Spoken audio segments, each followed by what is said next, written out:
AFL Women's season has finished and those players from the Young League are now back playing for the VFL state level clubs. It's different. I mean, we're a community club, so every position's is sort of largely voluntary. All the funding has somewhat disappeared. Meg has played in the AFL Women's League for the Western Bulldogs and is now playing for the Darebin Falcons. Can Meg McDonald make amends after her last set shot? You bet she can. We had the umpires come out to us. One of the biggest differences between the AFL and VFL level clubs that the women are experiencing is the change in resources due to a lack of funding. The girls have to pay their own fees, and then that's when things like sponsorship is so important. So the club has a number of sponsors, and then individual player sponsors come in as well. When we get, if you can have a local business support you, you might get your fees reimbursed and that sort of thing. Cass is another VFL player who has played at the AFL Women's level but didn't get the full opportunity as St Kilda do not have a full licence. It still gives me chills thinking about it.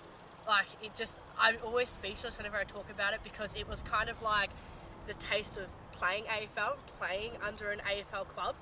It, in a way, it was like eating cake, but getting it taken away from you at the end. It was the best cake you could ever eat, and then it was taken away from you before you knew it. The game was over. You got to fill your own water bottles, and you've got to provide your own tape, and the trainers are, a lot of the trainers are volunteering, and you got to follow up on your own.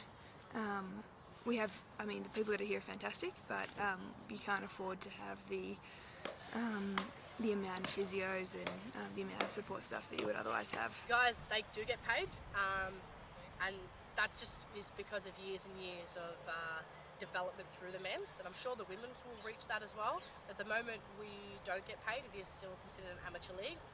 With the VFL expanding, the AFL has decided not to expand the Women's AFL League until 2019 and will remain at just 8 teams for the next season.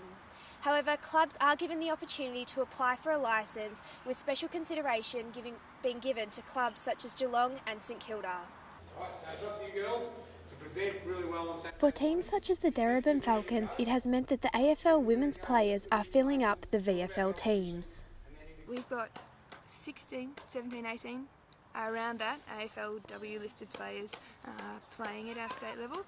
The expansion was quite upsetting because it does, limit how many girls will be drafted this year, which I guess makes it harder to get drafted this year, and every single girl wants to be drafted this year.